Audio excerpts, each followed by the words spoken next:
Sorry about that. No, it's okay. In case anyone is tuning in from elsewhere. And this is our third year doing this gardening presentation with Jocelyn and the Shelter Island Library. And the goal is to share some farmer tips that can be applied to your home garden. So there's like so much information. Oh, we got Mickey, good gardener. Hi, Mickey.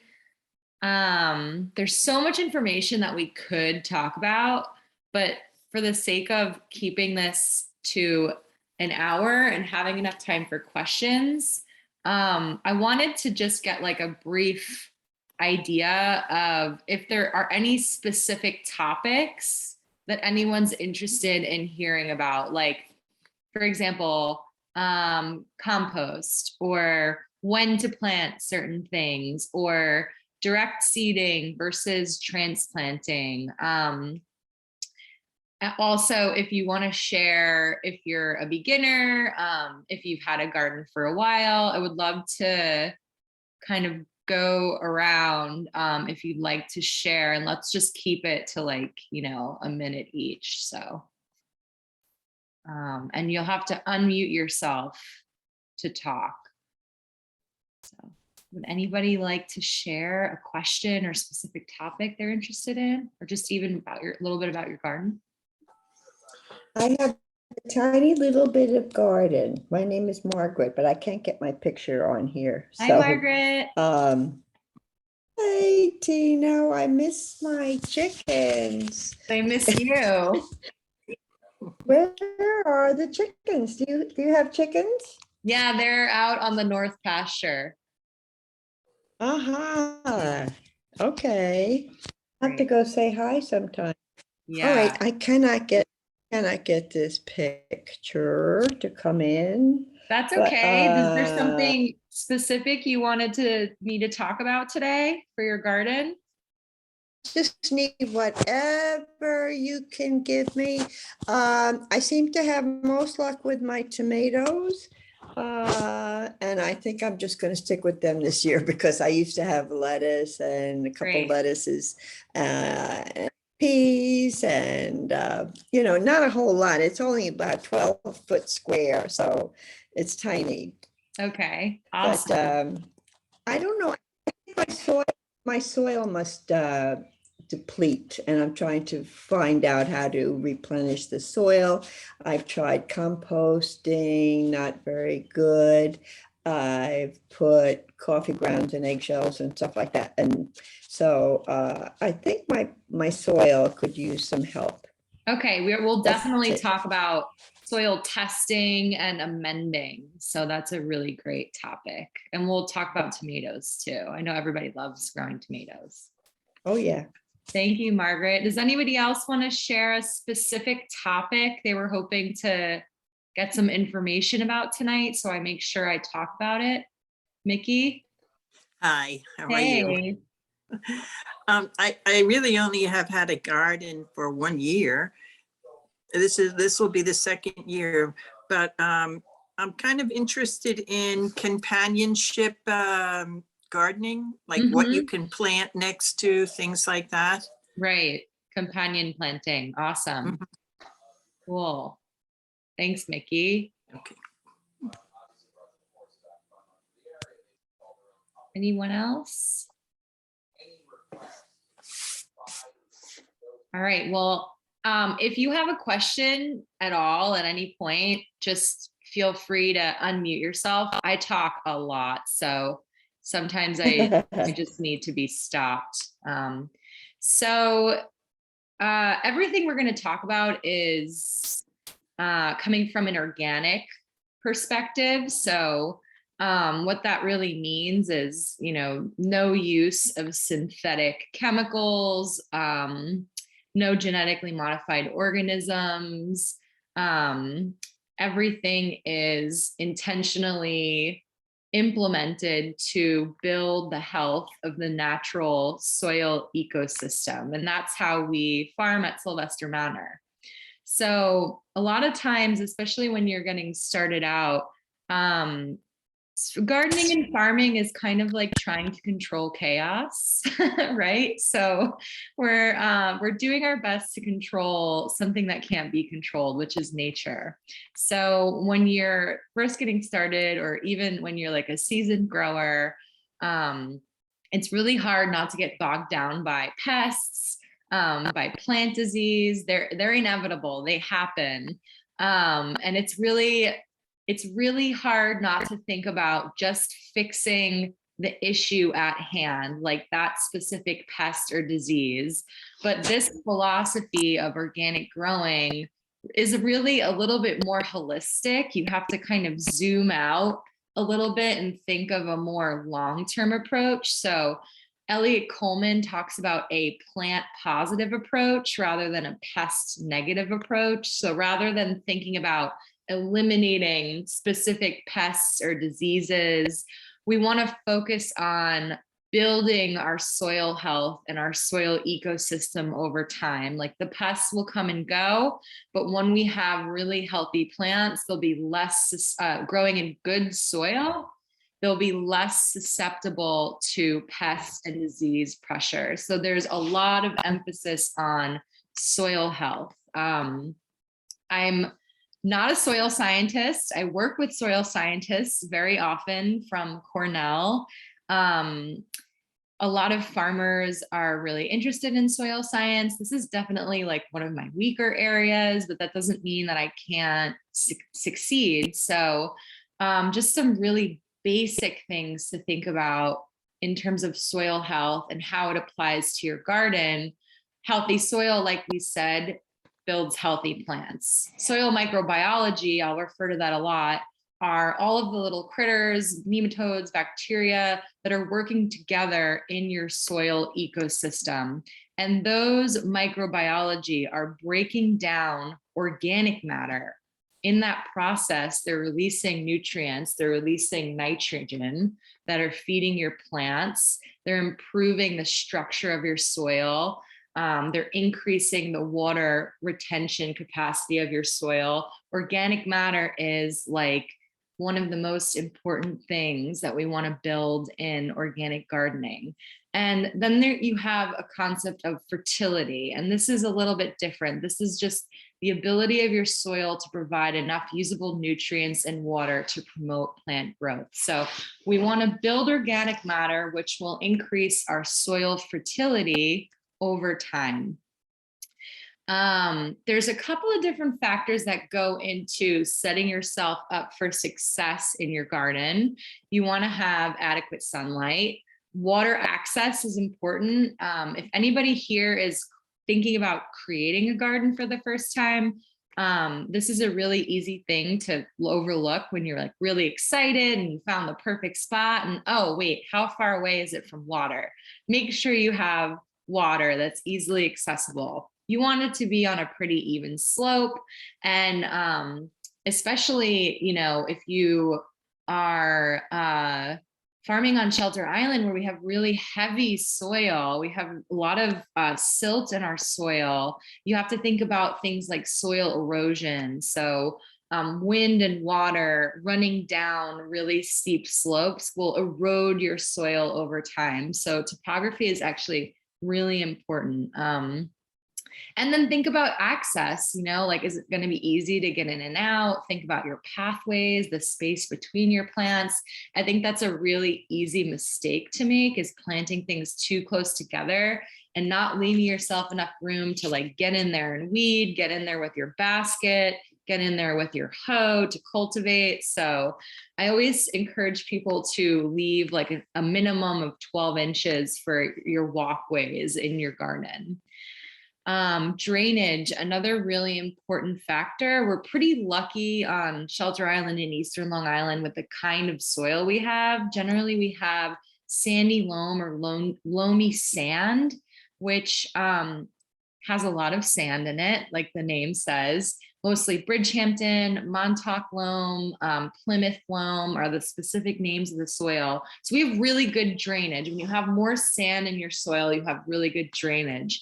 The downside is that, there is such thing as too much drainage, but if you ever need to measure your drainage, like when you're deciding whether or not to use a site for a garden, all you have to do is dig a hole, fill it with water, let it sit overnight, refill it, stick a tape measure in, and then measure how much it goes down per hour per inch. And you want to be somewhere around 1 to 3 inches per hour.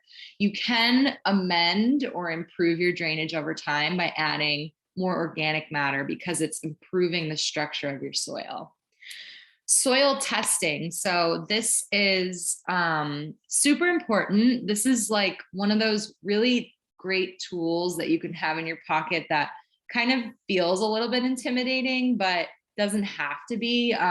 There are people that work at soil testing labs whose job it is to help us, gardeners and farmers, assess our soil test results. So it's a little bit, if you're not really into data, soil testing can feel really boring, but you can learn a lot from your soil test. So I thought I had a picture of a soil test result in here, but I guess not. So you can do it annually. You should do it at the same time every year, because if you test your soil in the spring of 2022, and then in the fall of 2023, you can get very different results. So you want to pick a time of year, like spring or fall are a good time. Spring is great because then you can amend your soil in time for the growing season, like late winter, early spring, and do it the same time every year. So when you're doing a soil test, you want to basically go out in your garden with a bucket and a trowel. They make little tools as well. It looks like a mini pogo stick that it's like the diameter of a quarter, and you just stick it in and pull it out, and it gives you a little tube of soil. You want to zigzag kind of across your garden so that you're digging up samples of soil from different areas in the garden.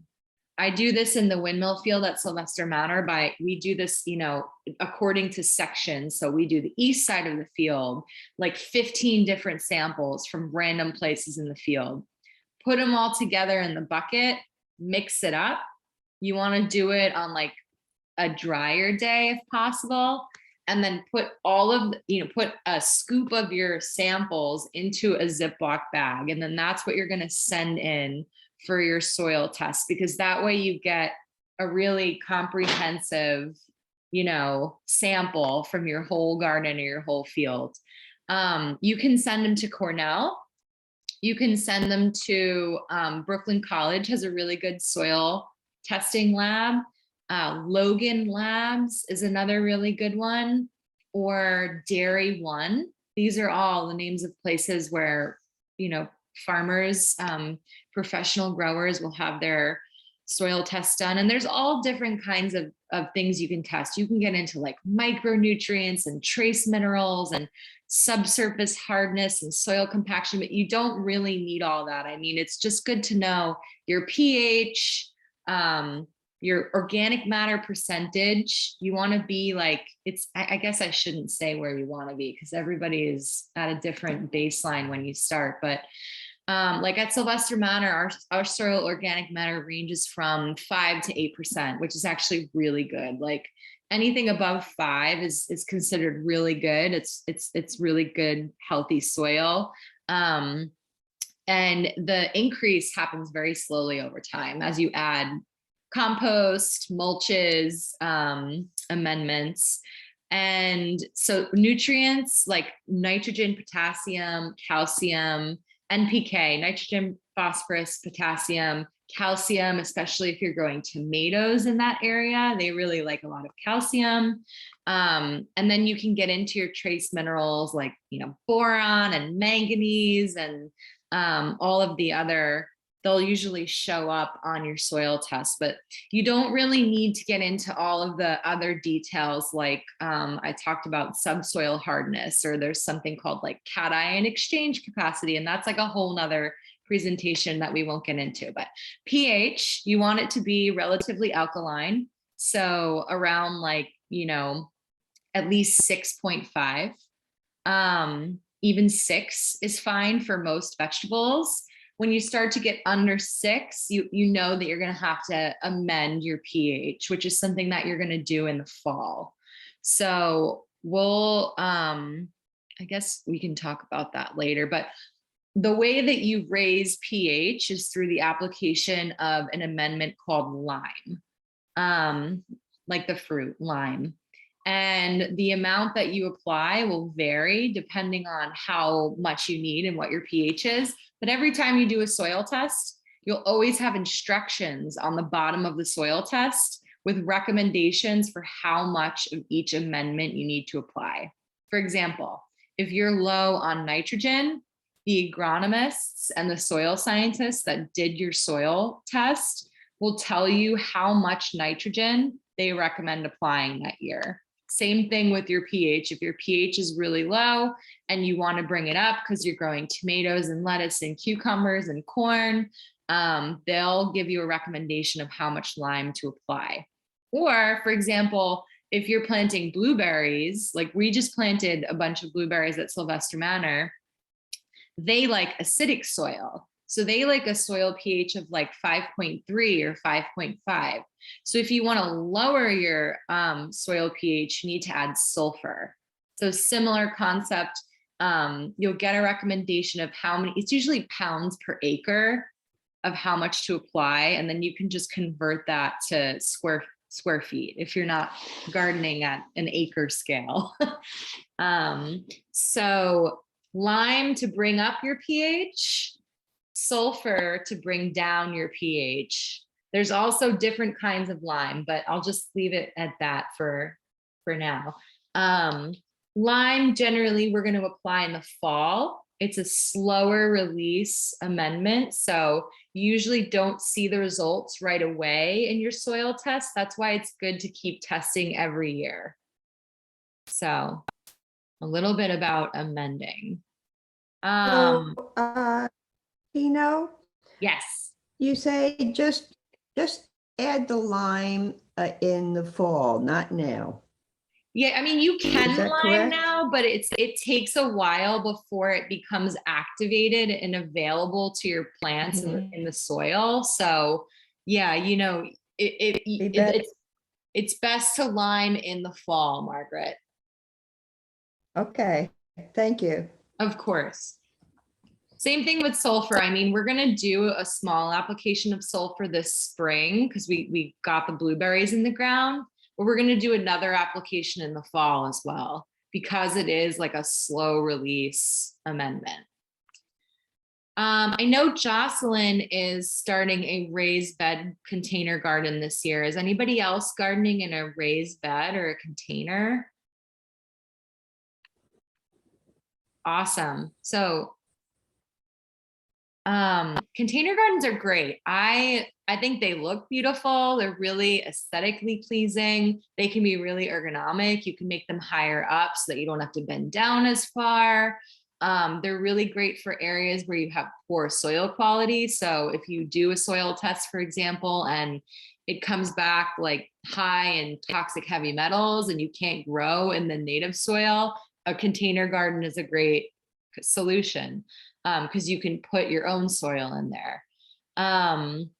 Generally, they have a higher soil temperature because it's contained in a smaller area, so it heats up quicker. So sometimes, you know, you get a little bit of a head start. A recommendation I have is not to make them wider than 4 feet so that you can reach the middle when you're standing on the edge. I've made that mistake before.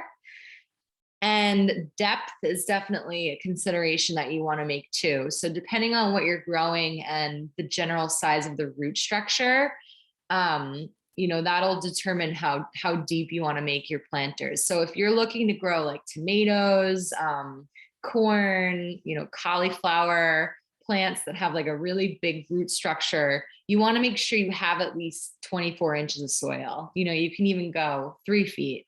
The more soil you get, obviously, the more expensive, the more building material, the more soil itself. If you're just growing herbs and lettuce and radishes, like small roots, you can get away with more shallow container garden. And then, all the crops in between, carrots, garlic, beans, kale, they don't need as much, but I have those figures on here. You can grow tomatoes in pots as well. So crops in pots are always an option. Again, you want to make sure you have like plenty of soil in that pot, like a 5-gallon bucket, for example, is something that you could grow 1 tomato plant in. It is a common mistake to overcrowd in container gardens. So just make sure you account for your plant spacing when you're designing how big you want your container garden to be.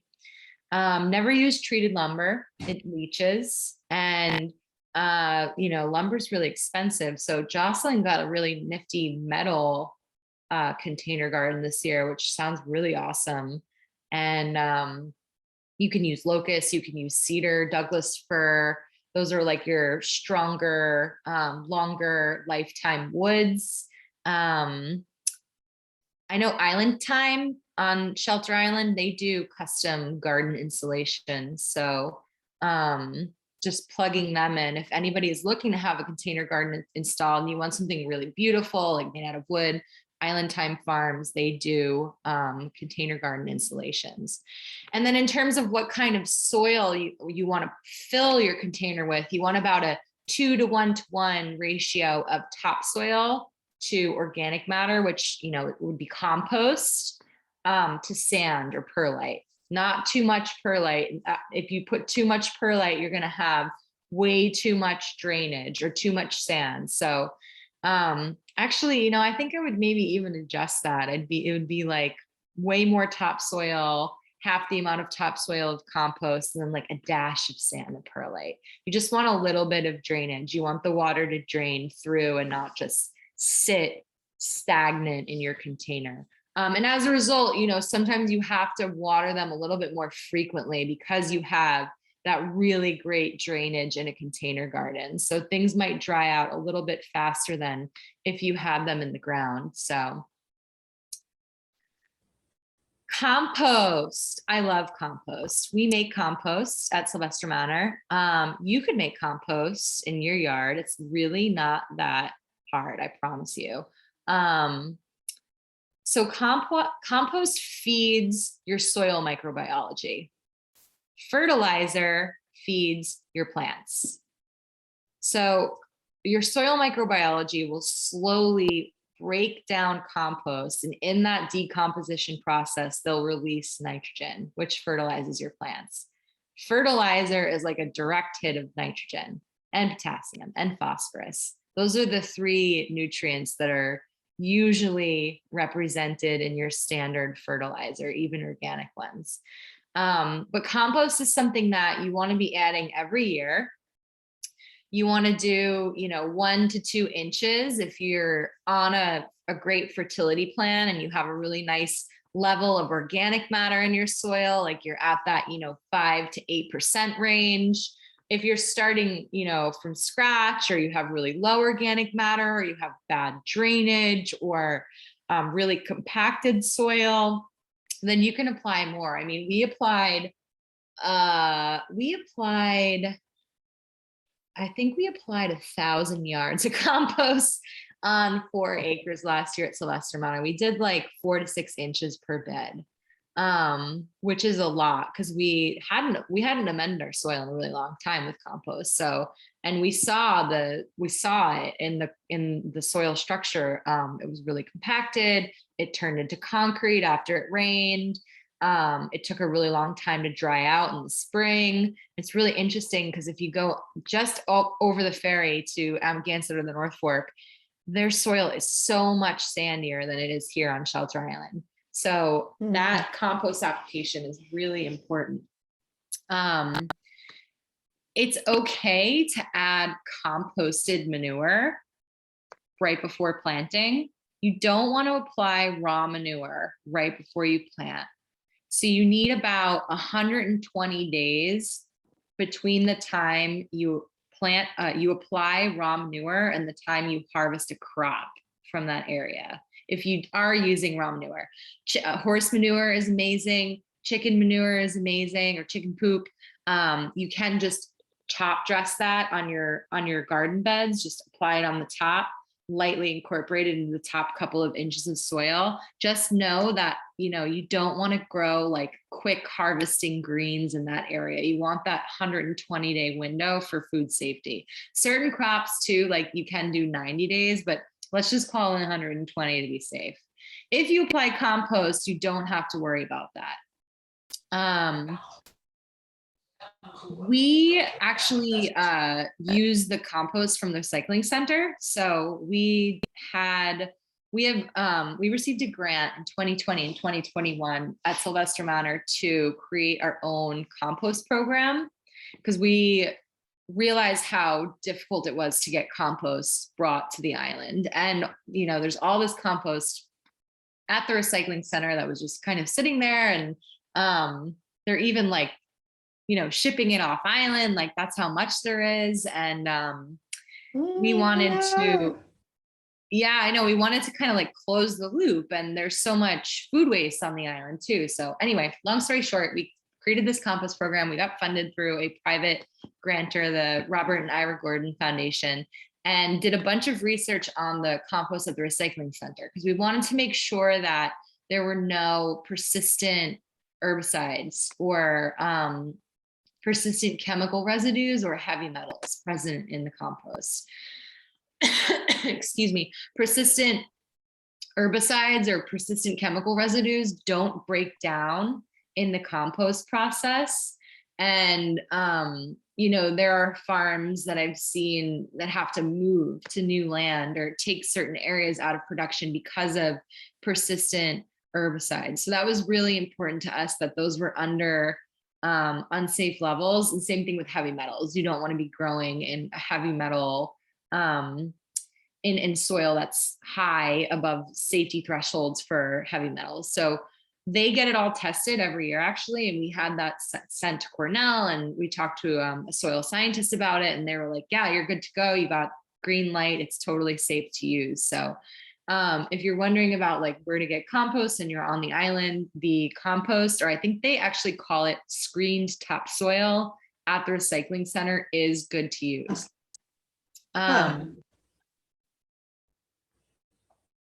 So something I want to mention about compost is there's different ways of applying it. You can just put it on the top and kind of use it as a mulch and then plant right into that. Or you can lightly incorporate it into the top few inches of your soil.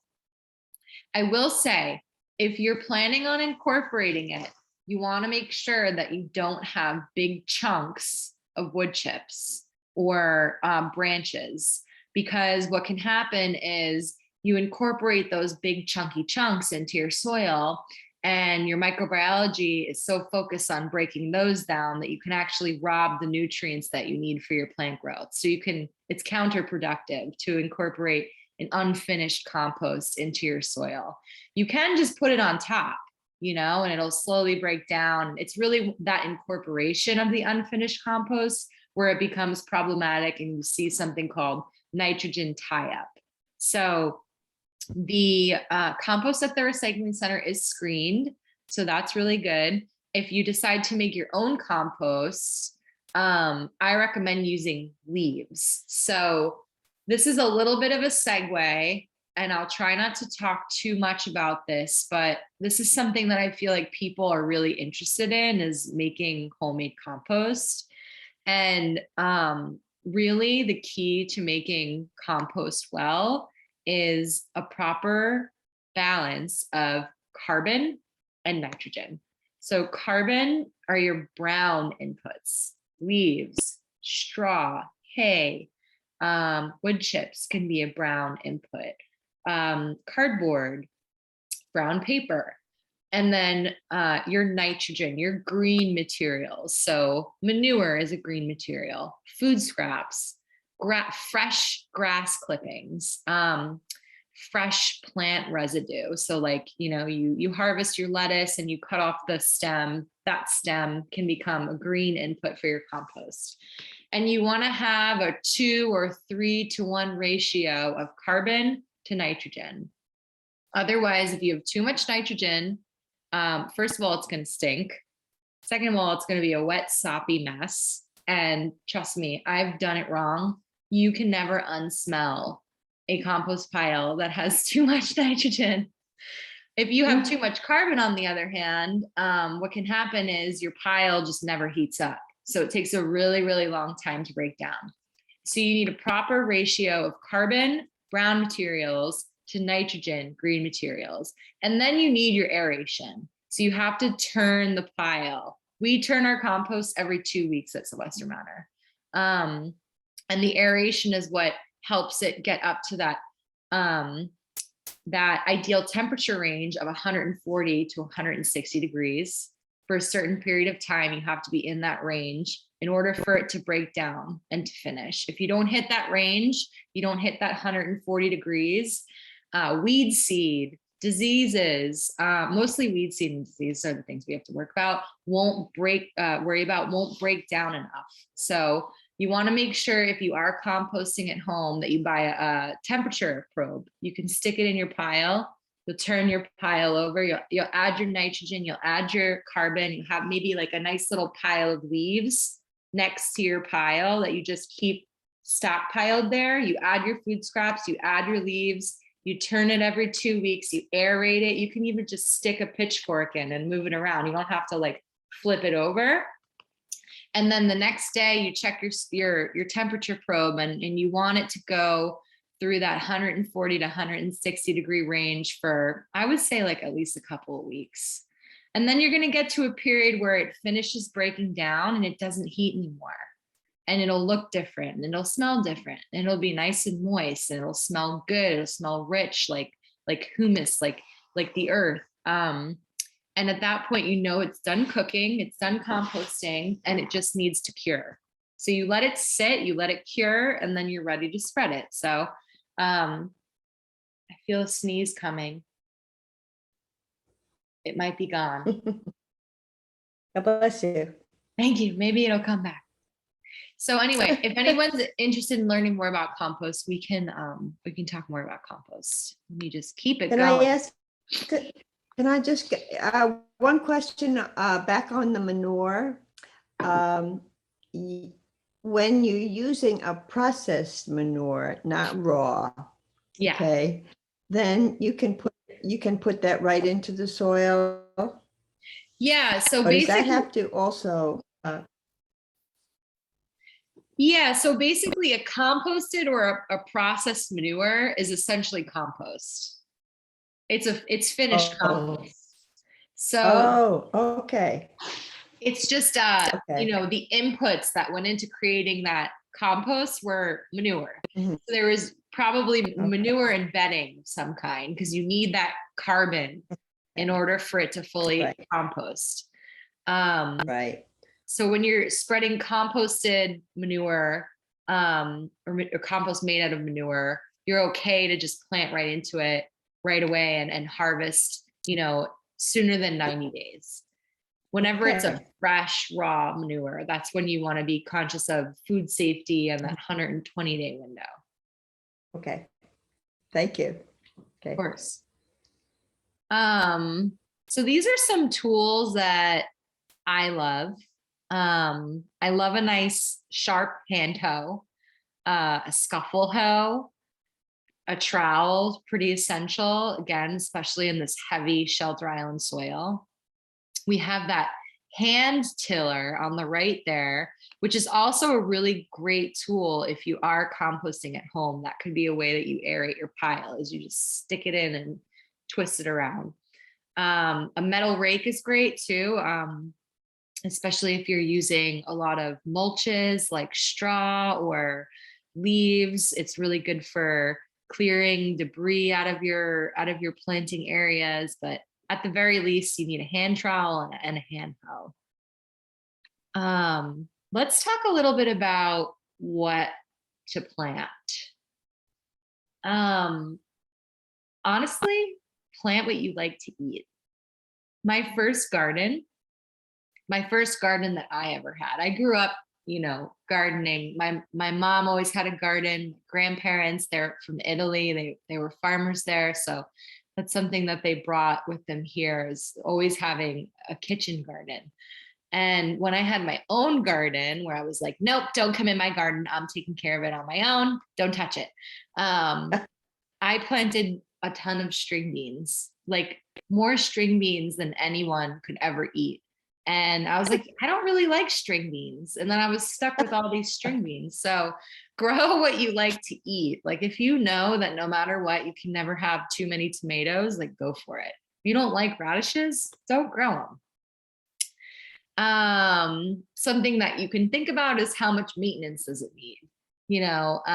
Salad greens, or carrots, they have to be weeded, they need a lot of weeding, they need a lot of attention. Tomatoes, they need a lot of care. They're very delicate. They need pruning and trellising and fertilizing. Perennials, herbs, those are a little bit easier, a little low maintenance. So you can think about how much time you want to put in. Beans, like, they're so easy, but only plant them if you like to eat them. And then you can take into consideration what kind of soil you have, whether or not you have a lot of shade. Like, certain plants grow really well in the shade, or not really well, but better. They're more shade tolerant. So it's about shade tolerance, I would say. Greens do better in the shade. Herbs, you can get away with doing some root vegetables like radishes or carrots, but spinach, Swiss chard, kale, lettuce, arugula, those are all pretty shade tolerant. This is another really big question that I think comes up, is, when do I plant something as a seed in the ground, and when do I plant something as a plant or a seedling in the ground? So transplanting, that's when you take an already established baby plant or a seedling and transplant it into the ground. So you can really transplant like just about anything. I think the only things, like, you can transplant carrots. It's harder, but you can do it. There are crops that have to be started in a greenhouse, so they have to be transplanted, like tomatoes, eggplant, peppers, like these heat-loving crops that need a certain soil temperature in order to reach maturity within one growing season. Those have to be transplanted. I would never direct seed tomatoes, because it's just, they need way too much heat we only have a short amount of time where our soil temperature is, above 65 degrees. So that's something that I would start in a greenhouse or buy at a nursery and transplant. Everything that we transplant, we like to give a nice spray or dunk in a fish emulsion fertilizer, which I think we'll talk about that later. The one brand that I like is called Neptune's fish emulsion. It has to be diluted and it smells really bad. Don't get it on your clothes. But that's a really great way to just give your transplants a little head start when you're putting them in the ground. It's really shocking to be transplanted. It's shocking for us too, right? But think about it as a plant. You go from the really comfortable, controlled, safe environment of a greenhouse, all of a sudden you're out in the elements and you're in the ground. So if you are transplanting crops, you got to make sure you harden them off, which means you take them out of the greenhouse, you leave them outside for a couple of days before you put them in the ground, so they can acclimate to the temperature and the wind and all of those different elements. It's less important in the summer when inside, outside the greenhouse, there's not a very big difference, but especially this time of year, if you're transplanting something like cucumbers, like, it's just warm enough to transplant cucumbers. you got to make sure you acclimate them. Other crops do really well when you just direct seed them or plant the seeds directly into the soil. So quick growing salad greens like arugula, salad mixes, peas, carrots, beets, radishes, Hakurei turnips. You can do kale as a direct seeded baby green, spinach. They do really well if you plant them as seeds right in the ground.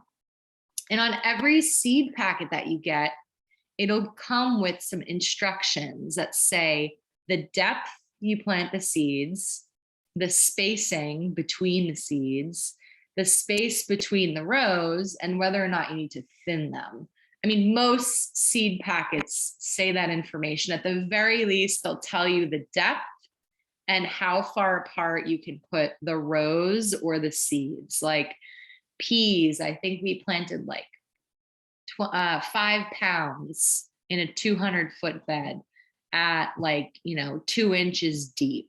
And that depth is important. Like carrots, for example, if you plant carrots or arugula too shallow and then they get rained on or watered and they don't have enough soil to cover them, all the seeds are going to be exposed and you're not going to get very good germination. Germination is the rate at which your seeds sprout or grow. The key to good germination with direct seeding is keeping the soil moist until it germinates. So you want it to be constantly moist until you get germination. And make sure they're planted at the right depth. Too deep, they can't find the surface. Too shallow, they'll get washed away. So depth is important. And thinning is always an option. If you don't thin your beets, they'll never get big enough. That's a mistake I can't seem to stop making at the farm. Every year, I'm like, I gotta thin these. We have to thin the beets harder. And then every year we end up with tiny beets. Okay, so crop rotation. This is another tool that we use a lot on the farm. Harder in small gardens, but it's just a nice thing to be aware of. You literally rotate the different crops around different parts of your garden from year to year. So, oh wow, it's 6:15 already. Oh my God, I talk so much. This is a good way to deter pests and critters that come back every year. Like right now, we're fighting off flea beetles on our kale, and we don't plant kale in the same place every single year because the flea beetles will be there every single year. There's a lot of pests that overwinter in the soil. It's also a good way of managing your nutrient levels. Like crops like tomatoes are very heavy feeders. They need a lot of nutrients. They take a lot out of the soil.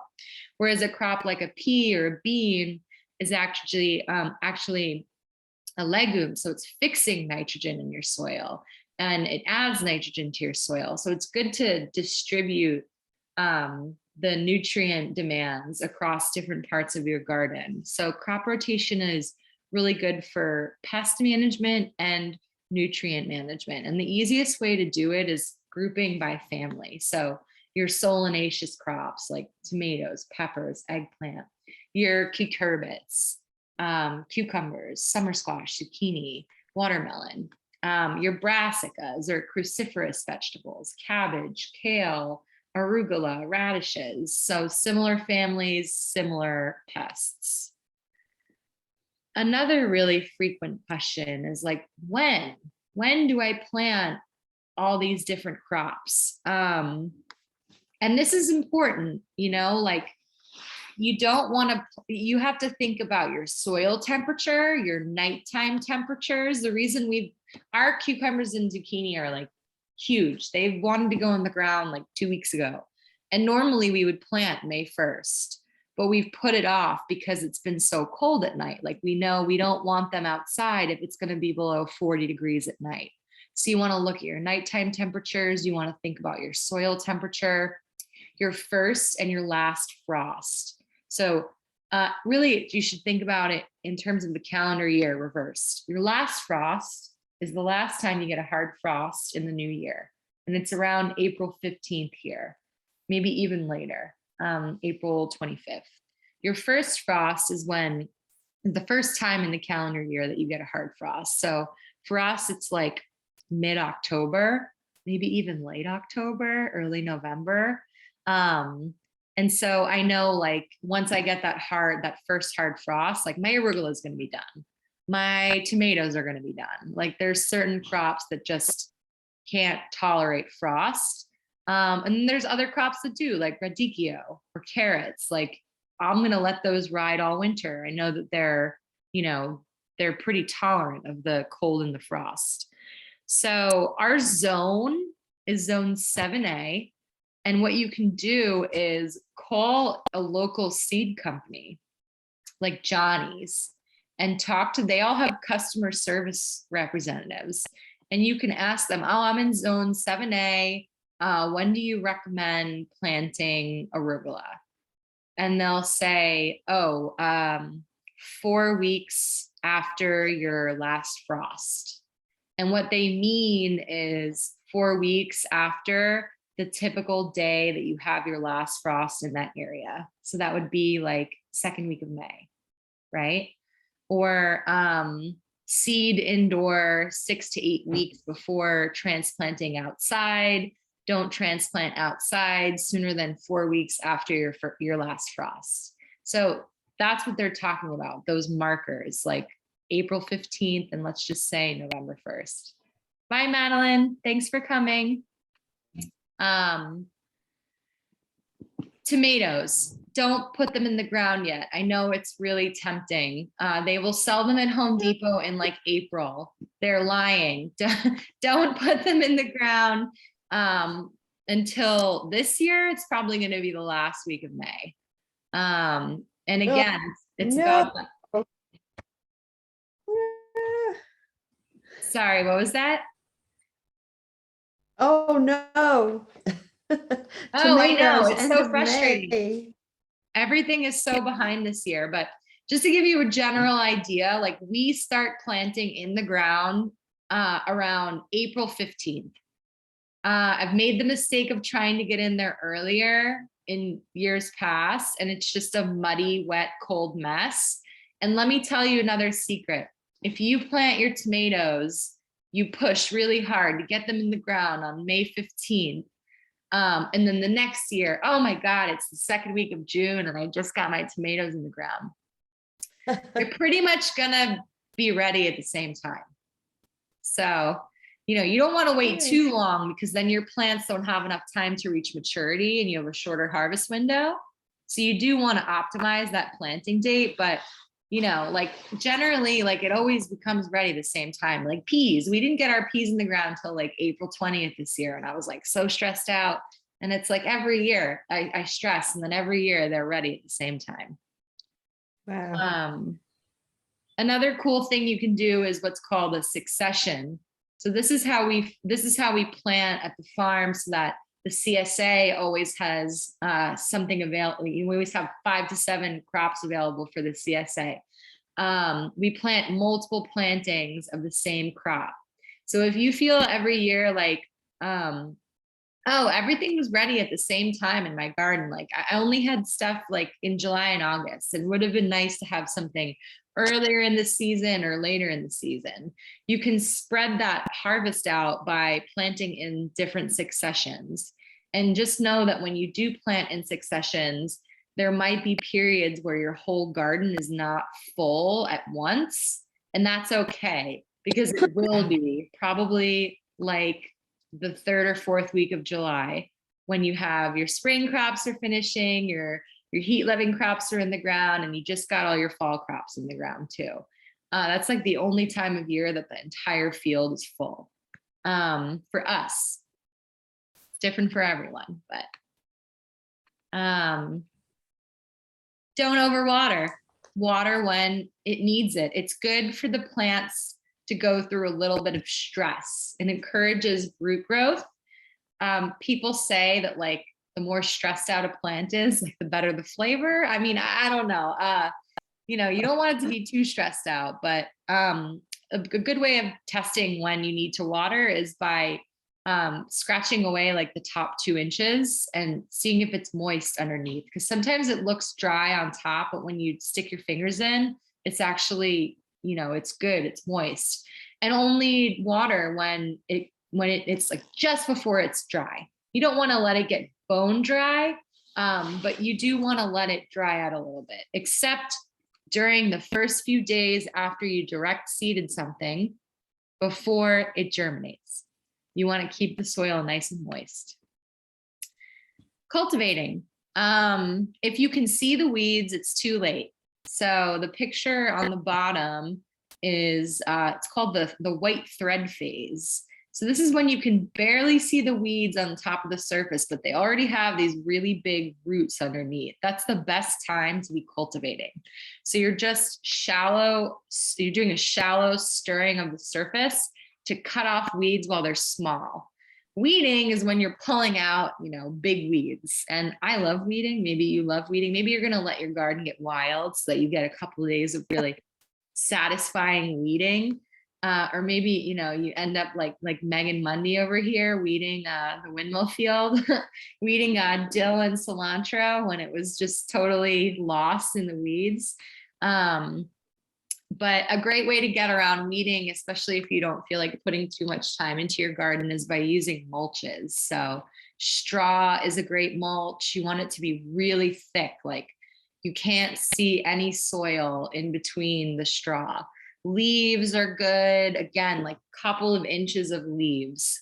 You can buy weed barrier. Like we use a lot of landscape fabric, which is a woven reusable fabric.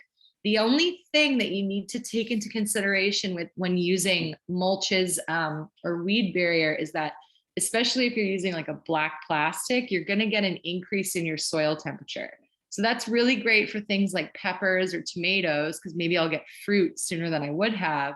Not so good for something like lettuce or kale that really likes colder soil temperatures, and it'll bolt or flower, go to seed if you put it in black plastic or too much mulch.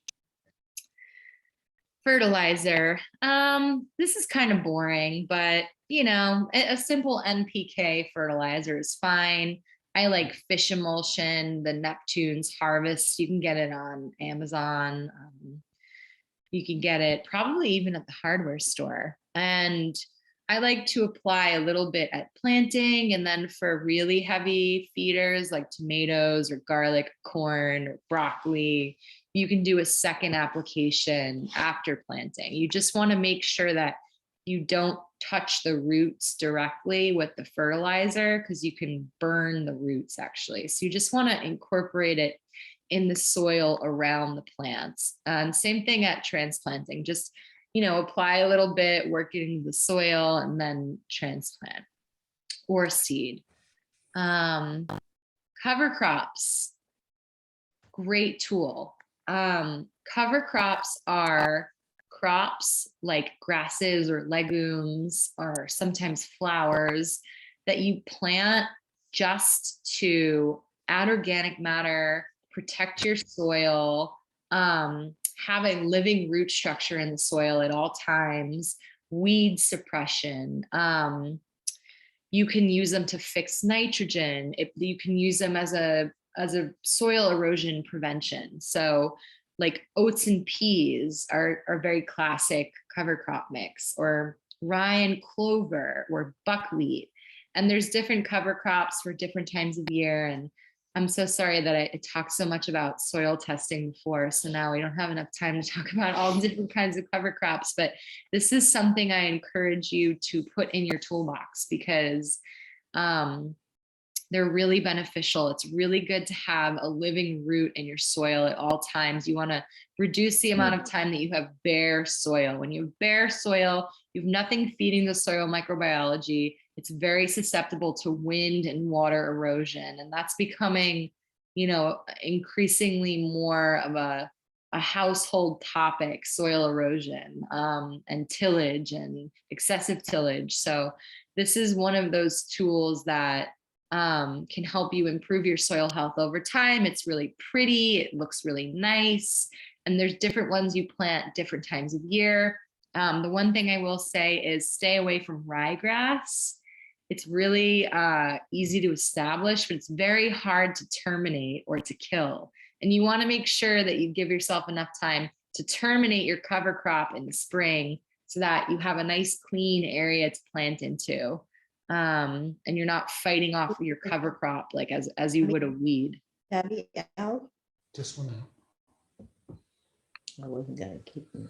I wasn't gonna- Harvesting, we can skip that. Tomatoes. Let's talk about tomatoes. Tomatoes don't like excessive humidity or moisture. They're very susceptible to fungal diseases. You've probably heard about tomato blight. That's a terrible thing that, happens every couple of years. It hasn't happened in a while, knock on wood. Tomatoes, there's different philosophies. It's one of those things where like everybody has their own opinion on how you grow tomatoes, but tomatoes, since they like good ventilation, good airflow, pruning is a way that you can do that. And you want to be pruning what are called the suckers, which are the little branches the little guys that come out of the main stem and the main branches of your tomato plant. Those little fellas can be plucked out. And you only want to prune up to the first set of branches where you have flowers. So don't prune too hard. I've pruned too hard before and ended up with sad, scraggly plants with not enough branches and like no fruit. You want to make sure you give them plenty of space. I would not plant tomatoes any closer than 24 inches. I would even give them 36 inches. Trellising, you can use tomato cages. You can put up stakes with twine, like in this picture here. I think they used actually metal wire, but you can just easily wrap around your stake, go down, wrap around, come back the other side with twine. That's my preferred method of tomato trellising. Keep the weeds down, again, to reduce moisture and fungal disease susceptibility. They like high calcium, so you can add a little bit of crab shell to your soil when you're planting. Blossom end rot is a really common issue with tomatoes when the bottom of the tomatoes rot, and it's usually a calcium deficiency or rather a water uptake issue. So that might mean you need to water a little bit more. And then Mickey, some cool companion planting for tomatoes are basil, marigolds, and borage. So companion plants are plants that are beneficial to be planted close to each other. Like some people say carrots and tomatoes. Classic pair is basil and tomatoes. I mean, they taste good together. It makes sense that they grow well together. There's not like a ton of science behind companion planting, but there are definite benefits and there are like classic pairings. We don't do a lot of companion planting because we mechanically cultivate. So we have to have enough space in our beds to be able to get through with the tractor to keep the weeds down. But don't put your tomatoes in the fridge, please. I beg of you. That's how they get mealy and mushy. You can just leave them on the counter. And you can pick them, whenever they first blush, when they first start turning from green to whatever color they're going to be, yellow or pink or red or purple, or you can let them ripen on the vine. We try to let them ripen as long as we can on the vine. We think they taste better that way. So you want to prune, you want to trellis, make sure they're planted far enough apart, keep the weeds down, water. You want to make sure they have adequate water, especially in the first couple of weeks while they're establishing. You can plant some beautiful basil or marigolds up along the bottom of your tomato plants. And don't put them in the fridge. Herbs, 2 seconds for herbs. really easy, low maintenance crops, really fun to grow with kids. There's annuals and there's perennials. So annuals have to be planted every year over and over. Things like parsley, basil, cilantro, dill. Other perennials are rosemary, lavender, thyme, oregano, things that you plant them once and then you plant them once and then you just prune them. And every year they come back. So they get stronger and bigger and they establish a little bit more every year. And we buy those. We buy most of our perennials. We get them from a place in East Marion. So they're pretty easy. You want to treat them pretty much the same as your other vegetables. They do very well with mulch, especially if they're perennial, so you're not weeding them all year.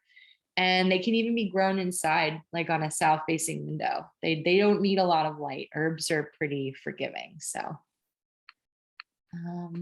yeah, I think that's it. That's the crash course in organic gardening. So I'm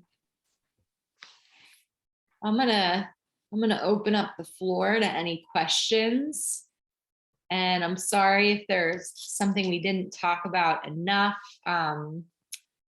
One thing I know we didn't talk enough about was spacing in between plants, but generally 12 inches, 18 to 24 for things like kale, broccoli, 24 inches on cucumbers and zucchini. Same thing, 12 to 24 inches, cucumber, zucchini, you want at least 24 inches, eggplant peppers, 24 inches, tomatoes, 24 to 36. Everything else can get pretty closely planted together. I'd say 6-inch minimum for lettuce or heading vegetables, fennel, celery. So just throw that in there at the end.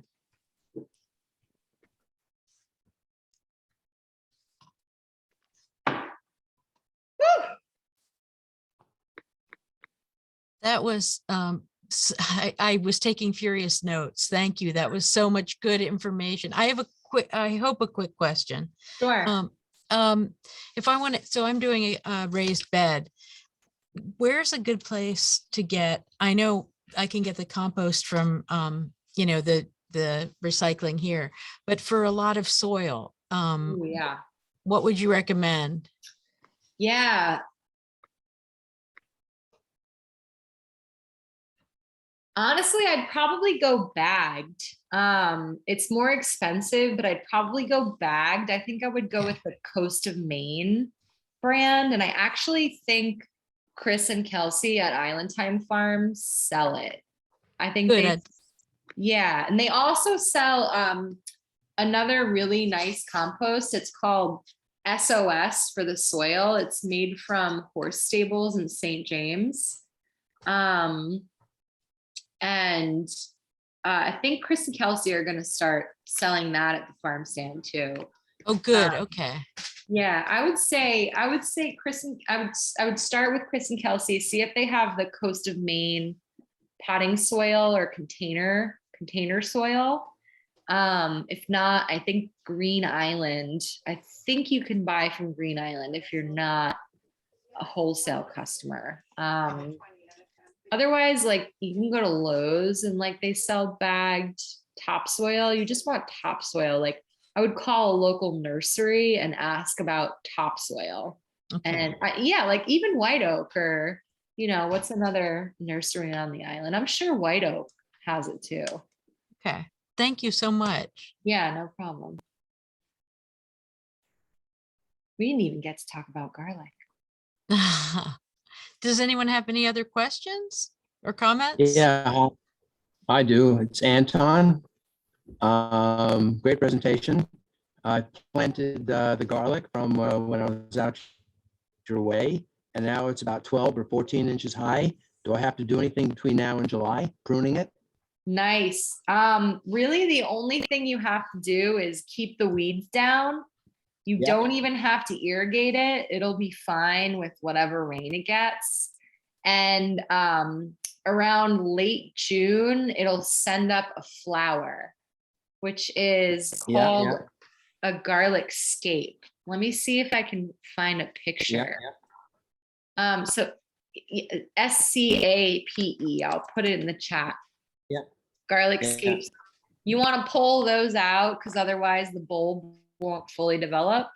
And that's really all you need to do. I mean, you could do a fertilizer application, but if it's already 12 to 14 inches and it's looking nice and green and healthy, like That's let it great. ride.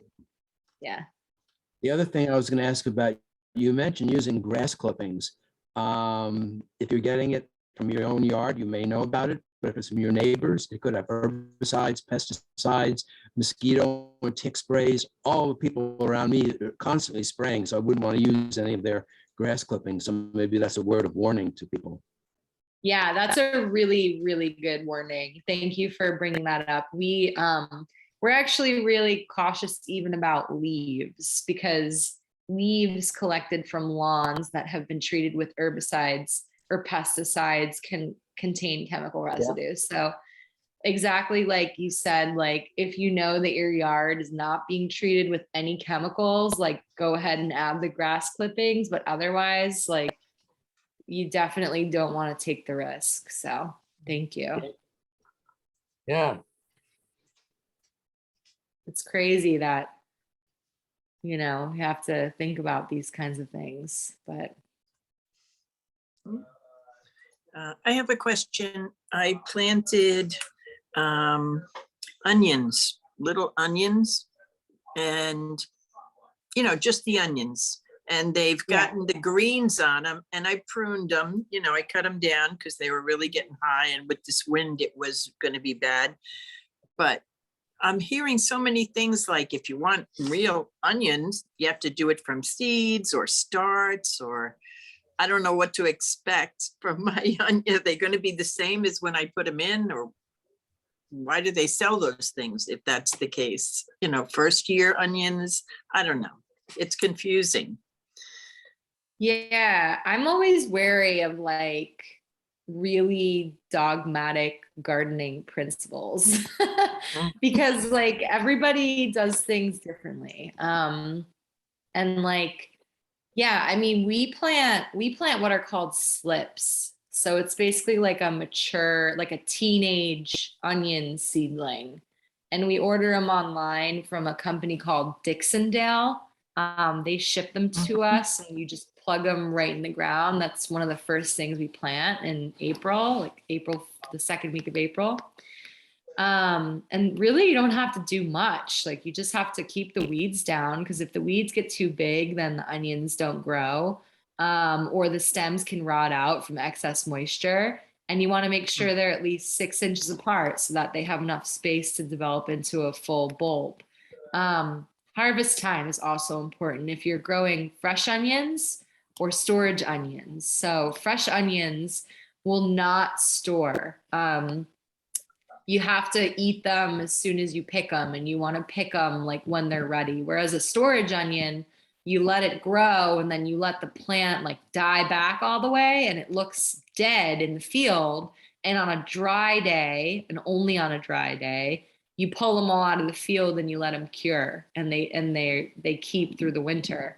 If you don't let them, if you don't harvest them on a dry day, then they'll rot. But yeah, I mean, we would like to start onions from seed next year just because it'll be way more cost efficient for us. But whether you're planting slips or you're planting your own seedlings, I really don't see a big difference, I would say you do want to transplant them, like direct seeding. You can direct seed mini onions and get like a nice little bunching onion, which are delicious. But if you want like a full size onion, I do think you need that extra time of having an established plant in the ground in April. Otherwise, they just won't have enough time to reach maturity in our growing season. Okay, I did plant them in April because I'm very impatient, but No, that's perfect. That's really good. We planted ours, like I said, second week of April. So I just, I don't want to, because I've heard that you have to show their shoulders and things like that, and right. But Just mean, I did- keep the weeds down. yeah, know? that's what I do. They don't like weeds. So You can mulch them too. Like plenty of people mulch their onions or they grow them in plastic and they do just fine. I think what you were talking about with trimming them, like I have heard, like the farm I used to work at, like they trimmed their onion seedlings before they planted them this year. And I guess I don't really know the science behind it, but my guess would be like you're encouraging like bulb growth rather than green yeah, and growth green above growth. ground. But Yeah, they didn't have any green on them when I planted them. They were Okay. just like little tiny onions. Oh, okay. Huh, I've never done that before. Oh, You it just was put- at Lowe's or something like that. Cool. Let me know how it goes, Mickey. Okay. Any other questions? Well, if anything does come up, I know we covered a lot. I work at Sylvester Manor. I can put my email in the chat. You are welcome to email me anytime with gardening questions. Like I mentioned earlier, Island Time Farms is a island-based local farm company. They do vegetable gardens, they do flower gardens. They're a really great resource if you need a little help getting your garden started. And I'm here. Any questions you have anytime, like we're an educational farm, shoot me an email. I'm happy to talk something through with you. Also, we are selling beautiful seedlings at the farm stand. So we sell kale, chard, lettuce, peas, arugula, tomatoes, cucumbers, peppers. We'll have everything you need, basil at the farm stand. So come by and say hello. Thank you so much. That was so packed with information. It's a great start for me. I'm really excited now to get going. Good. Um, Thank you so much, everyone, for coming. Thank Yeah. you. It was great. Thank you for coming. Thank you. Christina. I hope to see you all at the farm. Cool.